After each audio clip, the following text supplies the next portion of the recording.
சதாவரியை வந்து நம்ம பயன்படுத்தலாம். இந்த சதாவரியை வந்து அந்த விதைகள வாங்கிட்டு வந்து நம்ம பயன்படுத்தலாம். இல்ல அத முளைக்க வச்சு இந்த கீரைய உணவாவும் வந்து நம்ம பயன்படுத்தலாம். ஸோ இந்த சதாவரி வந்து ஈஸ்ட்ரோஜன ப்ராப்பரா மெயின்டெயின் பண்ணும். ஈஸ்ட்ரோஜன் கரெக்ட்டா இருந்தது அப்படின்னா, உங்களுக்கு அந்த கருமுட்டை கரெக்ட்டான அளவுக்கு வந்து வளர ஆரம்பிச்சு, கருமுட்டை கரெக்ட்டா வந்து வெடிக்க ஆரம்பிக்கும். ஸோ நெறையா உடம்புல தேவையில்லாத ஈஸ்ட்ரோஜனையும் இது வெளியேற்றும். இந்த ஈஸ்ட்ரோஜன்லயே உடம்புக்கு பிரச்சனை குடுக்கக்கூடிய ஈஸ்ட்ரோஜன் அப்படிங்கிறதும் ஒண்ணு இருக்கு. நல்லது செய்யக்கூடிய ஈஸ்ட்ரோஜனும் இருக்கு. ஸோ இந்த சதாவரியில வந்து உடலுக்கு நல்லது கொடுக்கக்கூடிய ஃபைட்டோ ஈஸ்ட்ரோஜன் வந்து நெறைய இருக்கு. அதே மாரி ஹார்மோன் சார்ந்த பிரச்சனைகளையும் வந்து இது சரி செய்யும்.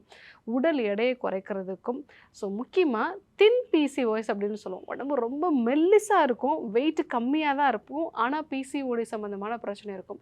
இவங்களுக்கு தான் கருத்தரிக்கிறதுலயும் நெறைய பிரச்சனைகள் வந்து இருக்கும்.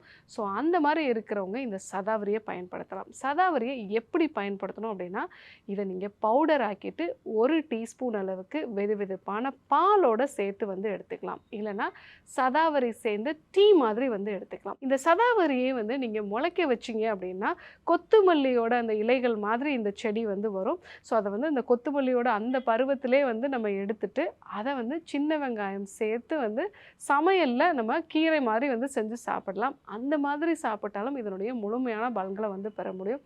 முக்கியமாக குழந்தை பேருக்கு அப்புறமா பால் சுரப்ப அதிகப்படுத்துறதுக்கு இந்த கீரைய அதிகமா பயன்படுத்துவாங்க. ஸோ பெண்கள் எல்லாருமே ஹார்மோன்ஸ பேலன்ஸ்டா வச்சுக்கிறதுக்கு சதாவரிய நம்ம விதைகள பொடி பண்ணியும் பயன்படுத்தலாம். அந்த கீரையை நம்ம உணவா பயன்படுத்தலாம். அனைத்து நோய்களுக்குமான குணம். அழகு தரும் மூலிகைகள், ஆரோக்கியம் தரும் மருத்துவர்கள். டாக்டர் ஸ்ரீவர்மாஸ். அழகும் ஆரோக்கியமும்.